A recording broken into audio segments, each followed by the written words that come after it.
on, everyone? I'm just a typical, average American here today to react and learn about 17 different British accents. Now, for most Americans, there's really only 4 British accents that exist, in our mind anyway, and those are like the English accent, the posh or fancy English accent, the Scottish accent, and then the Irish accent. There's only 4 that we really even know of, that we even understand about. But today, I'm going to listen to 17 British accents that I really didn't even know existed.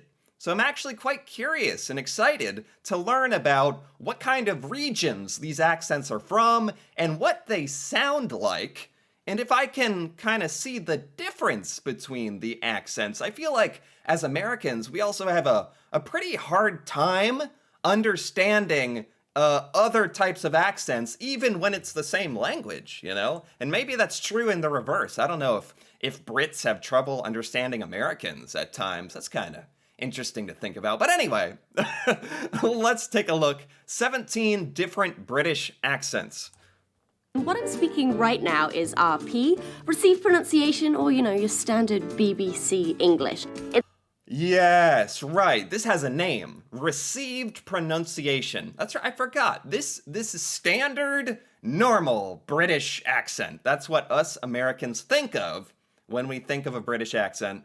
And it's called received pronunciation. I don't actually know how common this accent is.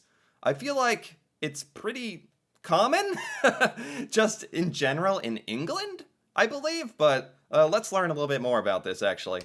It's spoken across the country, generally by upper middle, and upper class people. Think of Martin Freeman, Benedict Cumberbatch, or, most of the presenters of BBC News. Oh, I actually didn't know that this was associated with middle class and above. That's a whole other thing about how accents, British accents, can actually kind of show what kind of class structure you're from, or that's just not really a thing here in the United States. So that's a whole other concept.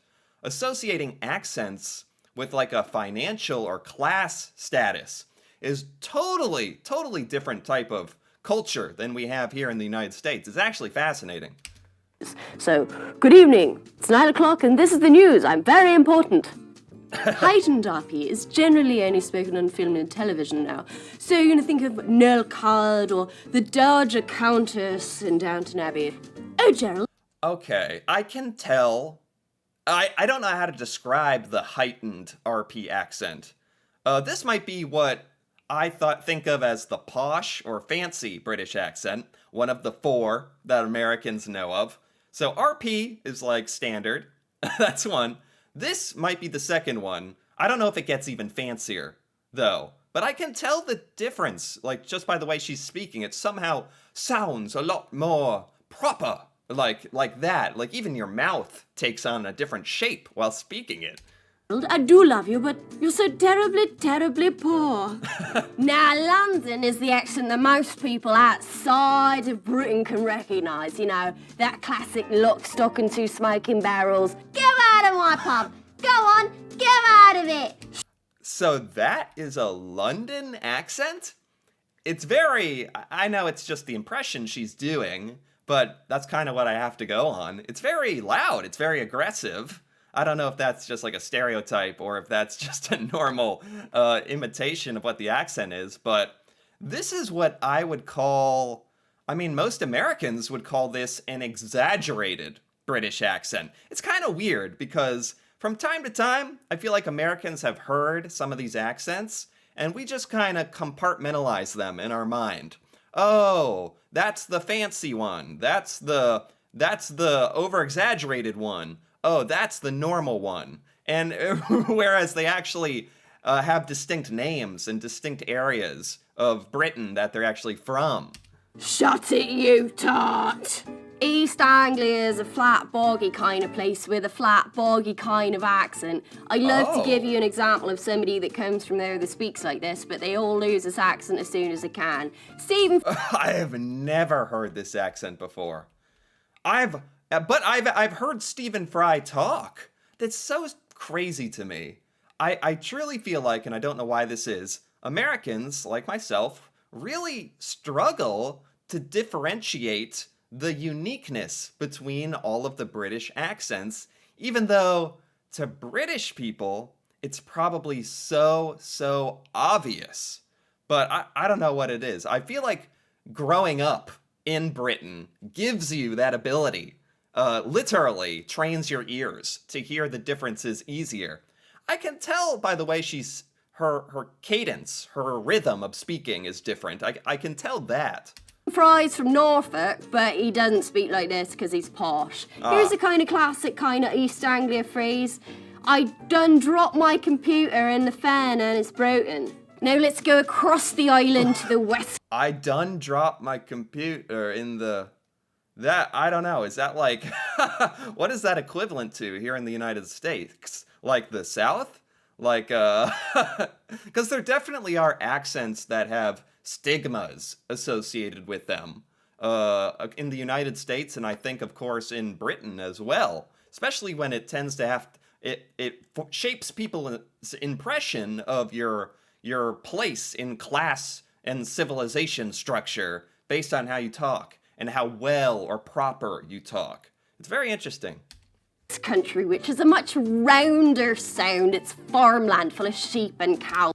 What is this? What is this one? This country, which are in the fan and it's broken. Now let's go across the island to the West Country, which is a much rounder sound. It's farmland full of sheep and cows and... This is Western England? I don't think I have ever heard Western English accent.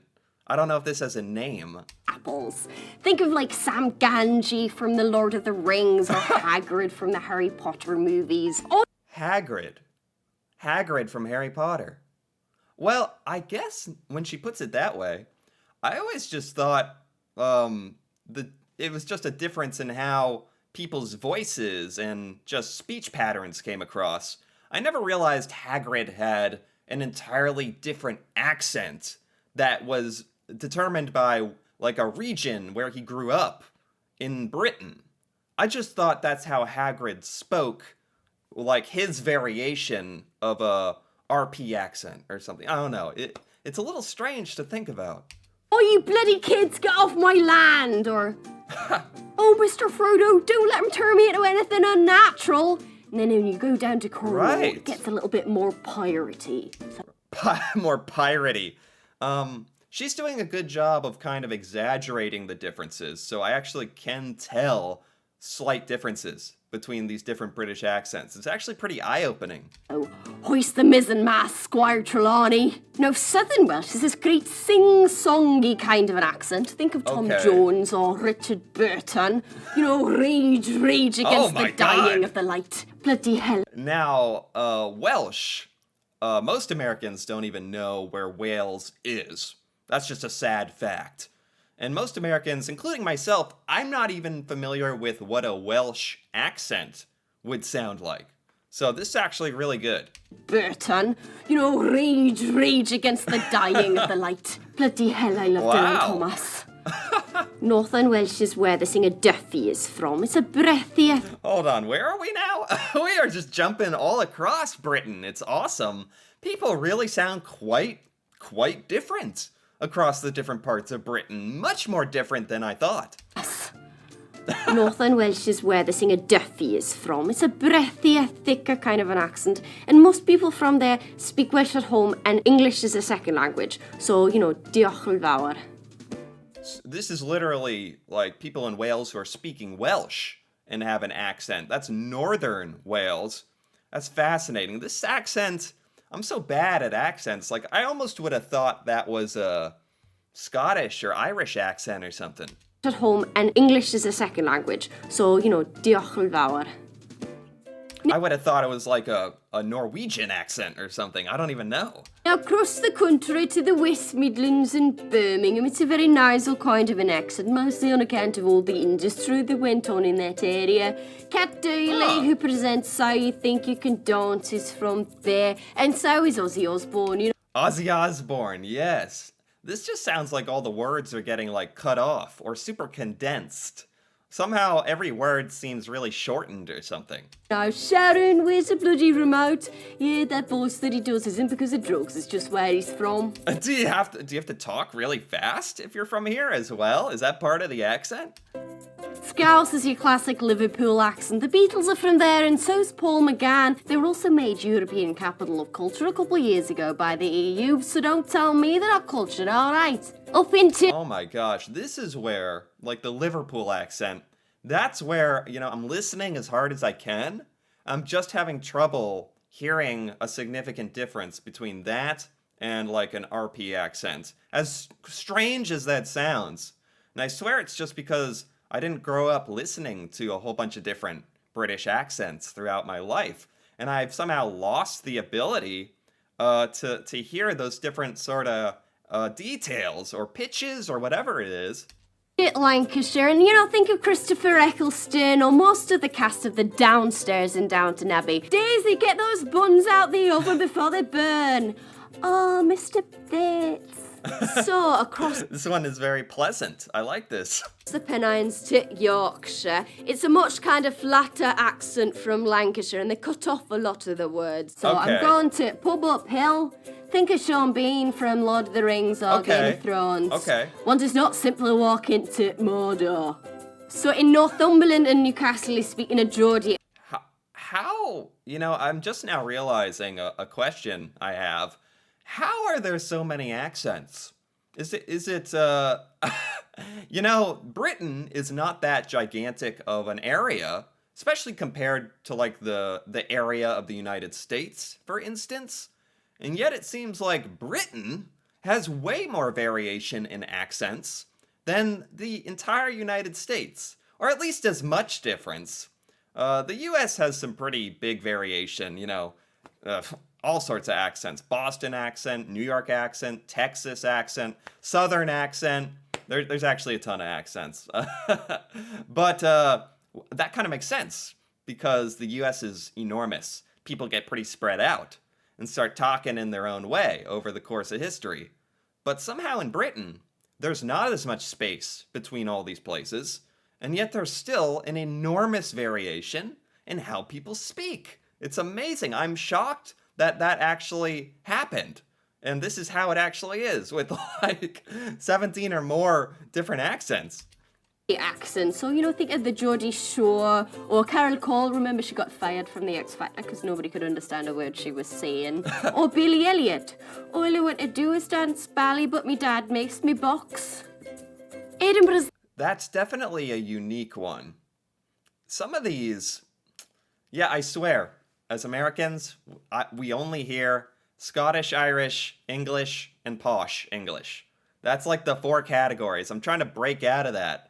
But sometimes I listen to these and I'm like, that sounds like Scottish or something. But it's Newcastle. the capital of Scotland. It's a very soft, maybe a little snooty kind of an accent. Think of Ewan McGregor or Right. Dame Maggie Smith as Professor McGonagall. Yeah, but a proper Scottish accent like this is extremely distinct. This is one that Americans actually know of. Even though we don't even hear Scottish accents all that much in our day-to-day life and media. But it's distinct enough that every American does know a Scottish accent. That's 10 points taken from Gryffindor, Mr. Potter.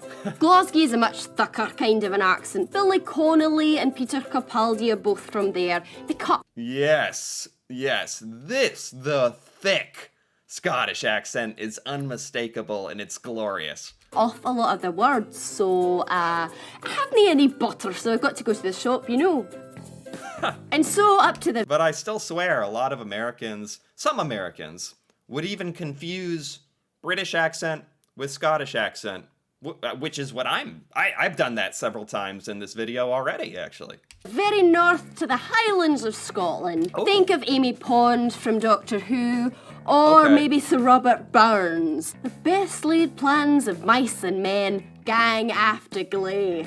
Now let's go to Wow. Northern Ireland Oh, wow, that's it. Let me hear this again. from Doctor Who, or maybe Sir Robert Burns. The best laid plans of mice and men. it actually, like, strangely is so Scottish, it starts to become like almost American, like easier to. It's like, that's like really easy for me to understand for some reason. Gang after Glee. Now let's go to Northern Ireland, and it's all about the vowels with the Northern Irish accent, like, so like, how now, Branco? Liam Neeson. Irish accent is probably more well known in America than the Scottish accent, actually, when I think about it. Very, very distinct, very famous, actually, in America. Maybe because of St. Patrick's Day and that sort of Irish heritage that we kind of celebrate. And there's a lot of Americans who do the whole, oh, my ancestry. I have ancestors from Scotland or Ireland or England. So that's another way Americans kind of know about these accents in Ireland and Scotland. Is from there. I've got a very particular set of skills. I know he doesn't say it in that accent in the movie, but it sounds well cool, so, Yeah. like... Maybe he should. And finally, Southern Ireland is obviously not a part of the United Kingdom, but I can Right. do a Dublin accent, so let's just do it. This is Southern Ireland, which is not a part of the UK, I'm pretty sure, not a part of Britain. But I am curious, is there a big difference between a Northern and Southern Irish accent? Can I even tell the difference? It's a pretty classic Irish accent with a lot of assonance to it. So Sinead O'Connor's from there. Nothing compares. No, I can't. I cannot tell the difference. A lot of assonance to it. So Sinead O'Connor's from there. Nothing compares. Nothing compares to Nothing. you. That is all from me. Tell me if there's any British Wow. accents that I missed, because I love a challenge. Don't forget to subscribe. That is fascinating. Oh, is that like that's not every British accent in existence, I think. Cuz I think inside of London there's actually, like, I've heard that accents can change. You can tell what street someone is from based on their London accent. I've heard that before.